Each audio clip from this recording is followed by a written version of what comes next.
நேற்று வெள்ளிக்கிழமை ஒரே நாளில் அமெரிக்க விமானப்படைக்கு சொந்தமான 2 விமானங்கள் 2 ஹெலிகாப்டர்கள் மீது ஈரான் தாக்குதல் நடத்தி இருக்கிறது. இந்த தாக்குதல்களில் அந்த 2 விமானங்களும் அழிக்கப்பட்டிருக்கின்றன, தரையில் விழுந்து நொறுங்கி இருக்கின்றன. அதே போல் அந்த 2 ஹெலிகாப்டர்களும் சேதத்துக்குள்ளாகி இருந்தாலும் பத்திரமாக தங்களுடைய தளம் நோக்கி திரும்பி இருக்கின்றன. அந்த 2 ஹெலிகாப்டர்களிலும் பயணம் செய்த விமானப்படையினர், அதாவது மீட்பு நடவடிக்கைக்காக ஈரானுக்குள் நுழைந்த அந்த படையினர் காயமடைந்திருக்கிறார்கள். அவர்களில் எத்தனை பேர் காயமடைந்திருக்கிறார்கள், அவர்களுடைய நிலைமை என்னென்று சொல்லி இதுவரைக்கும் உத்தியோகபூர்வமான தகவல்கள் வெளியிடல. இருந்தாலும் அமெரிக்காவினுடைய பிரபலமான ஊடகம் வாஷிங்டன் போஸ்ட் இந்த செய்தியை வெளியிட்டிருக்கிறது. அந்த ஹெலிகாப்டர்கள் 2மே தாக்குதலுக்கு உள்ளானதாகவும் அதிலே பயணம் செய்த விமானப்படை வீரர்கள் காயமடைந்ததாகவும் சொல்லப்பட்டிருக்கிறது. என்னென்னு சொன்னால், எங்கள் எல்லாருக்குமே தெரியும், நேற்று வெள்ளிக்கிழமை காலமே அமெரிக்க விமானப்படைக்கு சொந்தமான F-15E, அதாவது ஸ்ட்ரைக் ஈகிள் என்று சொல்லப்படுற அதிநவீன போர் விமானத்தை ஈரான் சுட்டு வீழ்த்தியிருந்தது. அதில் 2 பேர், ஒரு ஆள் பைலட், மற்றவர் நேவிகேட்டர், 2 பேரும் காணாமல் போயிருந்தார்கள் ஆரம்பத்தில். பிறகு அமெரிக்கா மேற்கொண்ட மீட்பு நடவடிக்கையில் ஒருவர் காப்பாற்றப்பட்டிருக்கின்றார். மற்றவருடைய நிலைமை இதுவரைக்கும் தெரியல. அவரை மீட்பதற்கு வெள்ளிக்கிழமை இரவு அமெரிக்க இராணுவத்தினுடைய ஒரு சிறப்பு அணியொன்று ஈரானுக்குள் இறங்கியதாக இங்கே பிரித்தானியாவிலிருந்து வெளிவரக்கூடிய டெலிகிராஃப் பத்திரிகையில் செய்தி போடப்பட்டிருக்கிறது.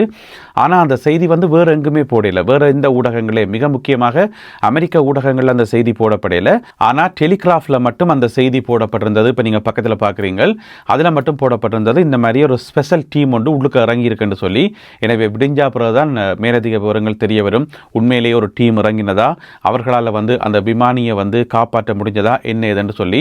உங்கள் எல்லாருக்குமே தெரியும், அந்த மலை பிரதேசத்தில் அதாவது ஈரானினுடைய தென்மேற்கு பகுதியில் இருக்கக்கூடிய ஒரு மலை பிரதேசத்தில் அந்த விமானி எங்கேயோ இடத்துல இறங்கி இருக்கணும். அது எந்த காடா பத்தையா என்ன ஏதென்று ஒன்றுமே தெரியல. எனவே அவரை மீட்கின்ற பணியில் இப்பொழுது அமெரிக்கா மும்முரம் காட்டுகிறது. அதே வேளையில் ஈரானும் மிக தீவிரமாக தேடிக்கொண்டிருக்கிறது. ஈரானிய இராணுவத்தினர், ஈரானிய போலீசார், உள்ளூர் மக்கள் என்று சொல்லி எல்லோருமே தீவிரமாக தேடிக்கொண்டிருக்கிறார்கள். அந்த விமானியை எப்படியாவது உயிரோடு பிடிக்கணும் என்று சொல்லி. அதே வேளையில் உள்ளூர் பொதுமக்களுக்கு இஸ்லாமிய புரட்சிகர காவல் படையால் ஒரு அறிவுறுத்தல் ஒன்று கொடுக்கப்பட்டிருக்கிறது.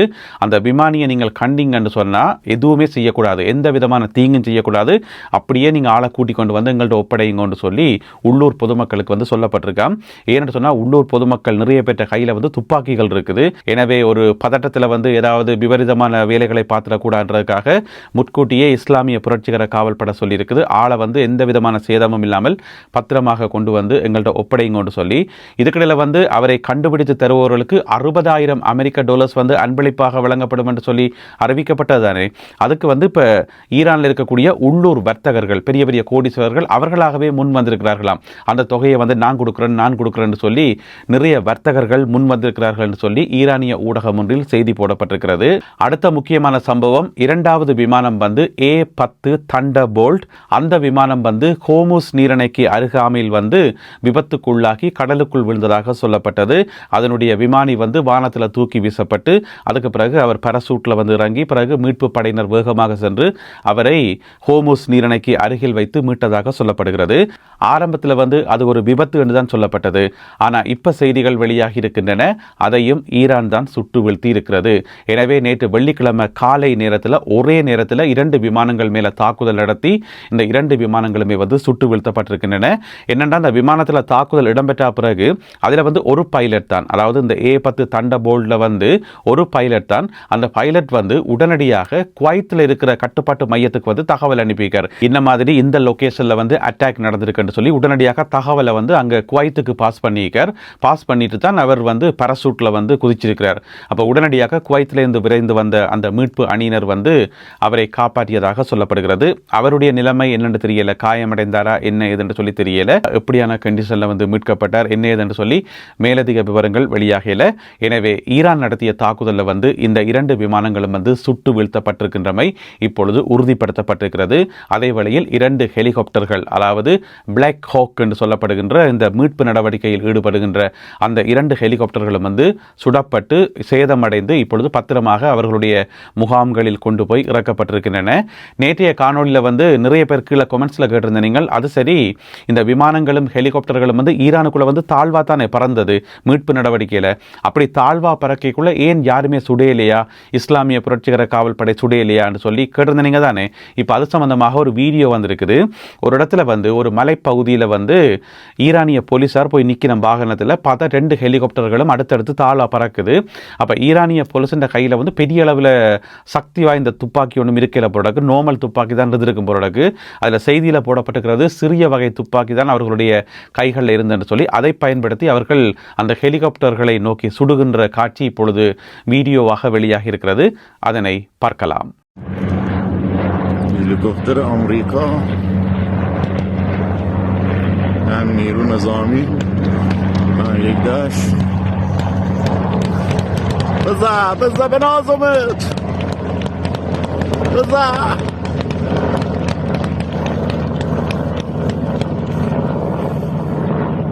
இப்போ எல்லார் மத்தியிலையும் இருக்கக்கூடிய கேள்வி என்னென்னு சொன்னால், இந்த எல்லார் மத்தியிலையும் என்று சொல்லும்போது சாதாரண பொதுமக்கள் இருந்து இராணுவ ஆய்வாளர்கள், இராணுவ வல்லுநர்கள், போரியல் நிபுணர்கள், உலக ஊடகங்கள் என்று சொல்லி எல்லோர் மத்தியிலையும் இருக்கக்கூடிய கேள்வி, ஈரான் எதை பயன்படுத்தி, எந்த ஆயுதத்தை பயன்படுத்தி இந்த 2 விமானங்களையும் சுட்டு வீழ்த்தினார்கள்?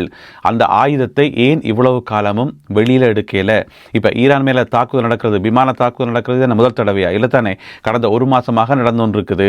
எத்தனையோ ஆயிரக்கணக்கான தாக்குதல்கள், அமெரிக்கா மட்டுமே 12,000 தாக்குதல்களை நடத்தியதாக சொல்லப்படுது. அதே போல இஸ்ரேல் தரப்பில் வந்து நிறைய தாக்குதல்கள் நடக்குது. ஒரு கட்டத்தில் வந்து எல்லா இலக்குகளும் தாக்கி அழிச்சிட்டோம். ஈரான்கிட்ட வந்து ரேடரே கிடையாது, அதாவது வான் பாதுகாப்பு பொறிமுறையே கிடையாது, ஏர் டிஃபென்ஸ் சிஸ்டமே கிடையாது. ஈரானுடைய வான் பரப்பை வந்து எங்களுடைய கட்டுப்பாட்டுக்குள்ள வந்துட்டு என்று சொல்லி அமெரிக்கா தரப்பில் வந்து அறிவிக்கப்பட்டது. அதனை அமெரிக்க ஜனாதிபதி டொனால்ட் ட்ரம்ப் அவர்கள் தன்னுடைய வாயாலேயே அறிவித்தவர். அதை முறுக்க கேட்டுட்டு வாங்கோ. They have no anti-aircraft equipment. Their radar is 100% annihilated. We are unstoppable as a military force. அதாவது ஒரு நாட்டினுடைய வான்பரப்பை வந்து இன்னும் ஒரு நாடு வந்து தன்னுடைய கட்டுப்பாட்டுக்குள்ள எடுக்கிறது, தன்னுடைய ஆளுகைக்கு கீழே எடுக்கிறத சொல்றது ஏர் சுப்பீரியாரிட்டி என்று சொல்லி. எனவே அமெரிக்காவும் சொல்லியிருந்தது, இஸ்ரேலும் சொல்லியிருந்தது, ஈரானினுடைய வான்பரப்பு எங்களுடைய கட்டுப்பாட்டுக்குள்ள வந்துட்டது, எங்களுடைய ஏர் சுப்பீரியாரிட்டி தான் இப்போ அங்கே இருக்குன்னு சொல்லி கொண்டு வந்தவர்கள். இப்போ பார்த்தீங்கன்னு சொன்னால் கடந்த 1 மாதமாக எங்கே வச்சிருந்தார்கள்ன்றே தெரியல.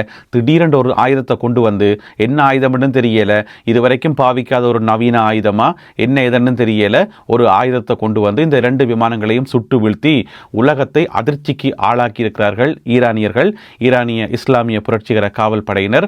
இதனை அடுத்து ஈரானிய மக்கள் மத்தியில் வந்து சரியான மகிழ்ச்சி கொண்டாட்டமாம். நேற்று வெள்ளிக்கிழமை இரவு முழுக்க தெஹ்ரான் வீதிகளையும் ஏனைய நகர வீதிகளையும் வந்து பொதுமக்கள் வீதியில் இறங்கி உற்சாகமாக ஈரானிய அரசாங்கத்துக்கும் இஸ்லாமிய புரட்சிகர காவல் படைக்கும் ஈரானிய பாதுகாப்பு படையினருக்கும் என்று சொல்லி தங்களுடைய வாழ்த்துக்களை சொல்லி மிகுந்த உற்சாகமாக கொண்டாடினார்கள் என்று சொல்லி ஈரானிலிருந்து வருகின்ற செய்திகள் சொல்லுது. எனவே ஒரு பக்கம் வந்து ஈரானிய மக்கள் இந்த மாதிரி வீதிகளில் இறங்கி கொண்டாட்டத்தில் ஈடுபட, இங்கால மற்ற பக்கம் பார்த்தீங்கன்னு சொன்னால் அமெரிக்க ஜனாதிபதி டொனால்ட் ட்ரம்ப் அவர்களுடைய அந்த செல்வாக்கு வந்து சரிந்து வருவதாக சொல்லப்படுகிறது.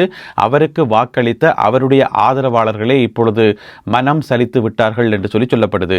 ஏன் டொனால்ட் ட்ரம்ப் அவர்களுக்கு அவ்வளவு வாக்குகளை அளிக்க வேண்டி வந்து என்று சொன்னால் அவர் சொன்ன சில கருத்துக்கள் தான். அதாவது அமெரிக்காவுக்கு வீண் செலவுகளை ஏற்படுத்துகின்ற சர்வதேச யுத்தங்களில் நான் ஈடுபட மாட்டேன், அடுத்த நாட்டுக்கு போயிட்டு தேவையில்லாத யுத்தத்தில் ஈடுபட்டு தேவையில்லாமல் அமெரிக்காவினுடைய வளங்களை இழக்க மாட்டேன், அமெரிக்காவுக்கான செலவுகளை கட்டுப்படுத்துவேன், அமெரிக்காவை மீண்டும் கிரேட் ஆக்குவேன், ஒவ்வொரு அமெரிக்கருடைய பொக்கெட்டும் வந்து நிரம்பி இருக்கிற மாதிரி, அவர்களுடைய பொக்கெட்டுக்குள்ள வந்து காசு நிரம்ப சேர்ந்திருக்கிற மாதிரி நான் பார்த்துக்கொள்வேன், நிறைய வேலை வாய்ப்புகளை உருவாக்குவேன் என்று சொல்லி சொல்லாத வசனங்களே இல்லை. அவ்வளவு வாக்குறுதிகளை அள்ளி அள்ளி கொடுத்து தான் அவ்வளவு மக்கள் வந்து திரண்டு வந்து வாக்களித்தது. அப்படித்தான் ஜனாதிபதியாக வந்தவர். இப்போ பார்த்தீங்கன்னு சொன்னால் ஜனாதிபதியாக வந்து கொஞ்ச காலத்திலே வந்து எல்லாத்தையும் வந்து கைவிட்டுட்டு தேவையில்லாத ஒரு யுத்தத்தில் ஈடுபட்டு பெருந்தொகையான பணத்தை கொண்டு இங்கே கொட்டி இருக்கக்கூடிய ஏனைய நாடுகள், அமெரிக்காவினுடைய நட்பு நாடுகள் எல்லாத்தோடையும் வந்து பகையை தேடி, தேவையில்லாமல் வந்து பிரித்தானியாவோட பகையை தேடி, பிரான்ஸோட பகையை தேடி, உலகம் முழுக்க வம்ப இழுத்து வச்சு தேவையில்லாத வேலை பார்த்து அமெரிக்காவை இதாக கிரேட் ஆகிற லட்சணம். எனவே அவருடைய செல்வாக்கு வந்து இப்போ சரிஞ்சு வருவதாக சொல்லப்படுது. அவருடைய ஆதரவாளர்களே ஒரு வெறுக்கிற நிலைமைக்கு வந்திருக்கிறார். கொண்டிருக்கிறார்கள் என்று சொல்லி ஏற்கனவே இந்த யுத்தம் வேண்டாம் வேண்டாம் என்று சொல்லிக் கொண்டிருந்த அமெரிக்க மக்களுக்கு நேற்று ஈரான் நடத்திய இந்த அதிரடி தாக்குதல் மிக பெரும் அதிர்ச்சியை உருவாக்கியிருப்பதாக அமெரிக்க ஊடகங்கள் சுட்டிக்காட்டுகின்றன. யுத்த களத்திலிருந்து மேலதிக தகவல்கள் கிடைக்கின்ற போது அவற்றையெல்லாம் தொகுத்துக் கொண்டு இன்னும் ஒரு காணொலியில் உங்களை நான் சந்திக்கின்றேன்.